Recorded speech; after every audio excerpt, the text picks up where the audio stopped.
So today's three things really have no connection. So we have a Reddit post with a woman giving a resignation letter and speaking on the aftermath of what happened with her managers.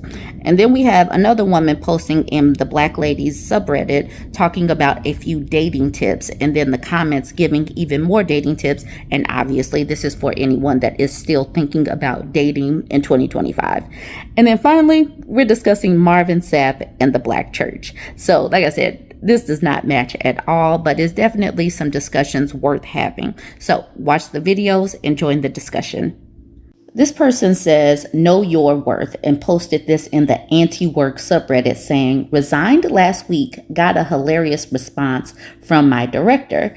All right, so this person says, hadn't been happy for a while, so I've been shopping around my CV and got a pretty good offer last week, which I accepted. Once I did, I sent my director my resignation via email and copied the head of HR and the HR rep for my building. Couldn't talk to my director in person because despite claiming there isn't a work from home policy, she was once again working from home. So, email. I get a call from my director a few minutes later. Her concern wasn't that I was resigning. Her concern was that I copied HR, and that's not how we do things around here. All I can say is best of luck with that attitude, honestly. Update. Really appreciate everyone's advice and support and well wishes. Just to clarify, she said everything over the phone and eventually responded via email accepting the resignation. Since it was to join a competitor, the resignation was with immediate effect. So I've been taking a much needed break before starting my new job. However, yesterday I noticed that they accidentally paid me my full salary, and now there's a hold on my account for the salary payment and the other funds in there. Yes, this is illegal, and yes, I will be escalating the matter if it's not resolved by close of business today. I don't mind the hold on the incorrect salary amount, but illegally depriving me access to the rest of my funds? Nope, not going to happen. Stay tuned. Update number 2. Should have mentioned, I worked for a bank, so yes, my employer placed a hold on my salary in my account. Anywho, since I'm now just a customer who happens to know exactly who to call, I formally queried the holds. I got confirmation that my former director was the one who instructed operations support to place both holds on my account, and because a formal query was submitted via email with tons of people copied, she authorized the release of both holds, including the one that I didn't have an issue with for overpaid final salary, which means the holds were BS in the first place. Anyway, I'm not touching the overpaid salary because I'm not trying to burn bridges within the industry unnecessarily, but I do plan to formally escalate the illegal hold and the hilarious response to my resignation notice. If there's an update worth sharing, I will. If not, cheers, folks. Y'all have been great. Now, this person didn't come out and say that they were a woman, but I feel like this is a woman as I read this. I feel like a you go girl type of thing that I needed to do. I love how she copied everybody. She said, oh, you gonna play with my money today? I got something for that. May I speak to your manager? Okay, this is where you zigged where you should have zagged, because I know all of the ins and outs and I know my rights. I really felt that energy coming through as I read that. And the flair that she put here, the know your worth. This is confidence. As I read this is a woman who is confident in everything she's doing. She's not shrinking back. She's not saying, can I get my money, please? No, she's saying, this is what I am owed. I'm not trying to take things that I am not owed. I'm going through the proper channels, and you're not going to play with me. You could tell that she wanted, I felt the cuss words coming through, but she said it in such a professional way. I love this for her, and I love this energy. And always have if you're working in corporate America, always keep that resume and that CV, keep that tight, keep it ready to go. Keep any certifications that you need to keep updated, keep it updated, because you never know. And this is one of the reasons why they do not like it when women are free and unburdened. They want women to always be like in survival mode. But this person sounds like they are in thriving mode. They know their worth. They have money and they can say, you know what? I am not being respected here. I am not happy here. I'm going to bounce. When you're in survival mode, you accept a whole lot more. You will sit there and just take it because you need this job and they know it. But when you have options, that's when they don't like it, because when you have options and can bounce like this person did, they're going to lose out. They can't control you. And I love this. And I love this post. I'm going to do a few of the comments, but I want to hone in on the part right here. Her concern was that I copied HR, and that's not how we do things around here. Moving Target Practice says, good news then, since you won't be doing things around there anymore. Dark Pope says, duly noted. I'll keep that in mind next time I quit. Dragon says, LOL made me chuckle. Smooth Brain says, perfect response. This part kind of made me laugh. This person says, reply all. I don't know why that made me laugh, but it did. Kirimbo says, or give them the old, what are you going to do? Fire me? Dashka says, that was not covered during orientation. My breakfast is cold says, the arrogance and audacity of this pompous dweeb director, like her opinion on their work matters to the OP right now. When was the last time her opinion made any difference? OP's walking out the door and the director is talking nonsense. What a complete lack of self-awareness. Just hilarious to see, really. And then Mirabai at the bottom says, the issue isn't that it isn't done that way. The issue is by CCing HR, director now cannot spin the employee's departure to suit their narrative. And that is absolutely correct. This person left on their own terms. And I love that for this person. And I love that she is about to escalate everything and put this pompous person in their place, because how dare you? Someone resigns, you accept it. Because the thing is, when it comes to firing somebody, they fire them without explanation. They can fire them on the spot. So, we can return that energy. And anyway, she was giving them some notice. They decided to make the resignation immediate. All right, y'all. I enjoyed this type of energy. Let me know what you think. Join the conversation. Don't forget to like, comment, and share. I came across this tip, and we've discussed this before. We've discussed mirroring and future faking before, but I think that this is the type of thing that needs to be repeated a few times. This was posted in the Black Girl subreddit. She says, dating tip, never tell the person you're getting to know what you're looking for in a partner.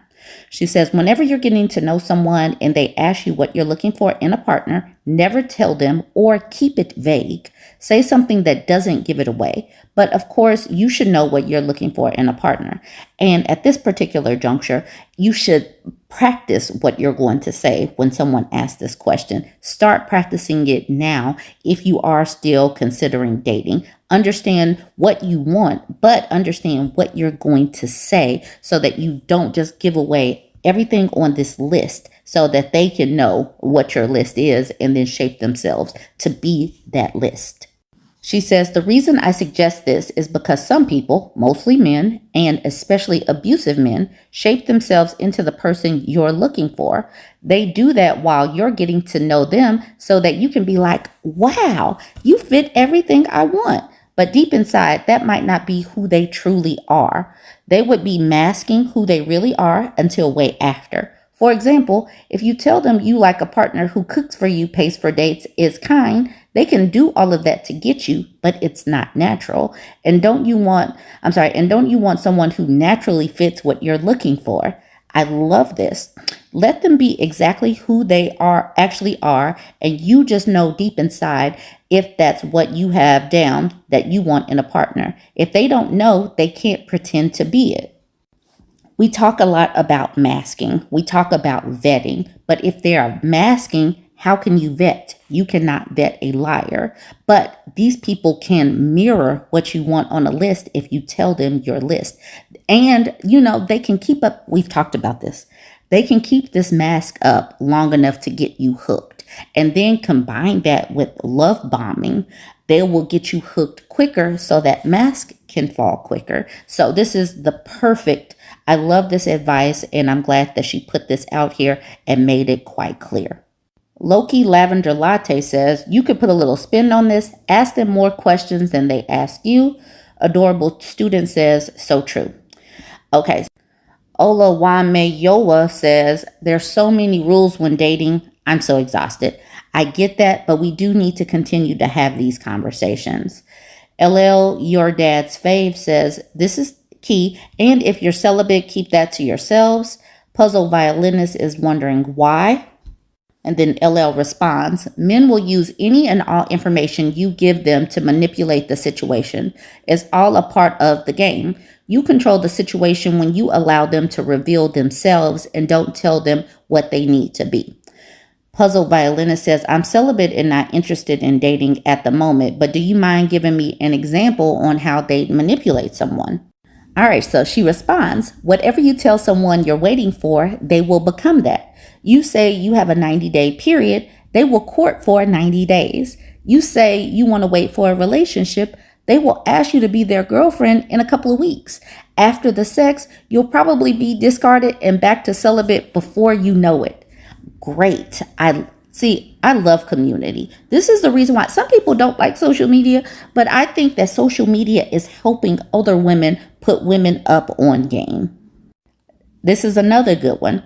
Specialist C says, also, please don't tell them what you've been through or what other significant others have done wrong to you. An adorable student says, yep, when they ask me about exes, I just say we were incompatible. Keep it short.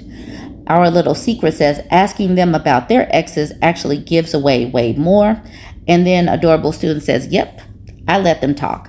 Definitely want to get them talking, make them feel comfortable. Don't make it like it's an interrogation, but definitely you do have to give some things, but don't give everything away and let these men talk and bring out their red flags early. All right, y'all, let me know what you think about this. I thought that this was a great thread and a great post, but you can go ahead and drop your comments or your tips. I mean, I know that not everybody is dating. I get that. But if you do have any tips or how women can, spot some red flags, some warning signals, drop it in the comments. Don't forget to like, comment, and share. By now, you've probably seen that viral clip with Marvin Sapp saying, close the door. Y'all not going anywhere till we raise this $40,000. You've probably seen that by now. Well, Candace Bimbo, she created this thread and she highlighted the Black church. She wants to have this discussion. She says, I hope we can also be honest about the reason Black religious spaces, in this particular instance, Black churches, are losing impact is because many of its leaders refuse to sit in the tension of the hurt their actions cause congressional and community members. Because y'all want to talk about racism all day. But the moment somebody says, hey, there are certain practices of ours that are a bit manipulative that should be addressed, all of a sudden, everybody is worried about the wrong things. LOL. She continues with, at the end of the day, most pastors aren't going to say anything about how Sapp handled the offering because they don't see anything wrong with it and they don't understand why folks are making a big deal out of it. They don't see us as a generation who watched our mothers, grandmothers, aunties, and other family members be financially manipulated while also enduring theological abuse from the pulpit. They will never see how the institutionalization of church hurt radicalized a generation to rightfully side-eye and question anything pastors say. They want to wrap up the jokes and commentary not because it's unnecessary. They want folks to wrap it up because they're uninterested in the mirror that jokes and commentary provide. Everybody ain't trolling and everybody ain't wrong. But Black religious spaces, in this particular instance, Black churches, decided long ago that their accountability to Black people would only go so far, and being completely honest about the ways harm is perpetuated in our congregation is past that point. Before I give my commentary, I do want to say that she is an author. I actually read her book. It's a really good book. I'm no longer in the church. I'm agnostic, but I like to read a variety of books from women. So she is a feminist and a church girl. I mean, I read her book a few years ago. I'm not sure if she's still in the church, but she probably still is. And her perspective in her book was very interesting. So if you're interested in her book, here it is, The Red Lip Theology. I actually really like this book. I'm agnostic now, but I grew up in the church, the black church in Oklahoma. So I know the black church. One of my grannies, she played the piano for the choir. My mother is still always in the church. My granddaddy was a deacon in the church. My daddy is always in church as well. So I know what happens in the church. My mother would stay volunteering for the church, cooking the food, making gifts, giving out gifts, just taking on lots of things. And it's usually the women, like she is talking about, who watched our mothers, grandmothers, and aunties and other family members being financial. I watched the women being exploited. To me, church is like just another strand, another variety of pimpocracy. That's literally what it is. They just use the Bible to use women in other ways. I mean, they're still using women to go out. You go out there and make that money and bring it back to daddy pastor. That's how I see the church. And that's one of the reasons why I left. Now, I will say maybe tomorrow I will tackle some of the things that I've seen about why people have left. But one of the things that I see and how she's addressing it right here, people are not, they're not interested in talking about why folks are leaving. She said why she's talking about church hurt and it's radicalized a generation to side eye them. Absolutely. That's where I am. I grew up seeing this. I don't just say these things because, I'm an outsider looking in. No, I grew up in this. I still see this to this day with women, mostly women, being taken advantage of because women are the ones that make up the majority of the congregation. So they're like, go out there, work, and bring that money back to us because we need that money and we deserve that money right here. BuzzFeed picked up this story. They said people are absolutely losing it after a pastor had ushers lock the doors and demanded $40,000 from his congregation. All right, it says, unfortunately, in this social media age, snippets are easily shared without context and assumptions are quickly made without understanding the full picture. That is a quote from Marvin Sapp. All right, so this is Marvin Sapp. He's a gospel singer known for the 2007 hit song, Never Would Have Made It. And I'm just laughing at myself because I was literally about to start singing this song. I'm agnostic, but I can still sing gospel. It's like literally I was born and raised in it, but I'm not going to start singing. Look here, Marvin Sapp had the right ones in there that day because I never would have gave it.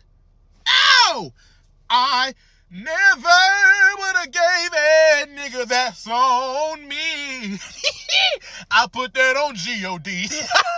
I had no idea until opening this article that this clip was from 2004. It was from last summer. It says, recently, a July 2024 clip resurfaced of Marvin preaching at the 109th Pentecostal Assemblies of the World Convention in Baltimore, Maryland, and people are finding it very polarizing. After he explained he had just paid $2,000 for renewing his ordination and licensing, Marvin asked the congregation for donations in a manner that didn't sit right with many people. So his licensing was $2,000 and he was trying to gather up $40,000. Cool. All right, so it says, there's 1,000 of you. I said, close them doors. Ushers, close them doors. Close the doors, close the doors. We gonna all leave together. Y'all ain't going no place but to the restaurant because they need their money to pay for the restaurant. But you trying to take their money.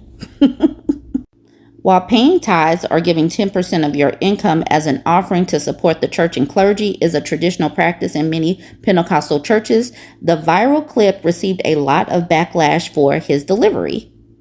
This is the statement that he made on his Facebook post because he went viral. He says, response, let's add context to the clip on social media. Recently, a clip has gone viral of me challenging 2,000 individuals virtually and in person to plant a seed of $20 during an international gathering held at a convention center with over 4,000 people in attendance that evening plus virtual viewers. In that same moment, I also challenged leadership to lead by example by sowing $100. That evening, I personally gave much more. Some had taken issue with a particular moment when I instructed the ushers rather firmly to close the doors during the offering. To those unfamiliar with church context or who may not regularly attend worship gatherings, this has been misinterpreted as holding people hostage as well as offensive. That was never my intent. The truth is, when finances are being received in any worship gathering, it is one of the most vulnerable and exposed times for both the finance and security teams. Movement during this sacred exchange can be distracting and at times even risky. My directive was not about control. It was about creating a safe, focused, and reverent environment for those choosing to give and for those handling the resources. This is a bunch of crap. I have never heard anybody do this for safety. This is wild. I am rolling my eyes so hard at this. Okay, let me continue. Unfortunately, in this social media age, snippets are easily shared without context and assumptions are quickly made without understanding the full picture. Conferences have budgets, churches have budgets, and people have budgets. As the assigned ministerial gift for this international gathering, one of my responsibilities was to help raise the conference budget. That is not manipulation, it's stewardship. You know what? He added context and I'm still side-eyeing him. I am. Like literally, you can be safe. I've never heard anybody say close the door to make people safer, to give money, to give tithes and offering. This is just a bunch of bunk. But you let me know what you think. Like this person says, he out here holding hostages until they got 40K. That's what I think, but you go ahead and chime in and let me know what you think. And they understand the cost that is involved. There's 1,000 of you. I said close them doors. Ushers, close the doors. Close the doors. Close the doors. We all gonna leave together. Y'all ain't going no place but to the restaurant. There's 1,000 of you tonight, and those that are watching, it's 1,000 that's watching online. This is a small seed. If I get 1,000 online to give this, if I get 1,000 in the sanctuary to give this, that's $40,000 tonight. I'm challenging each of you all down here to give a $20 seed. I actually think $20 is a lot of money. $20, believe it or not, when my late wife Melinda P. Sapp was alive, was a good date. I could take her to the movies, buy a box of popcorn, get 1 soda, 2 straws. I wasn't cheap, that's swag. I was looking in her eyes, she's looking in mine. Can't do that no more. Now everyone up here, we've all sold and seeded, but I need everyone standing up here with us, with me, to plant a seed of $100. Because again, it costs to sit up here. I got you. Let's see. So put your 20 away, preachers. That 20 wasn't for you. And this is what I need you to do. If you're giving electronically or even if you're giving tangibly, I'm gonna have y'all come to the altar and give it, because I need to see 1,000 people moving. Bring them baskets. I want the baskets up here. I want to see the folk. Y'all start moving. Y'all can bring it right now. Come. Even if you're giving tangibly, just put your hand on take your phone and stick it on the bucket.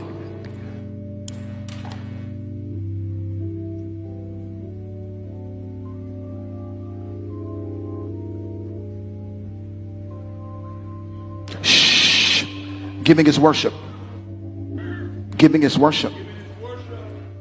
Giving is worship. Giving is worship. This ain't the time to talk. 1,000 people need to give $20. 1,000 people need to give $20. 1,000 people online need to give $20. This is easy, saints. This is an easy miracle. We should be able to raise $40,000 tonight just from y'all giving. That's it.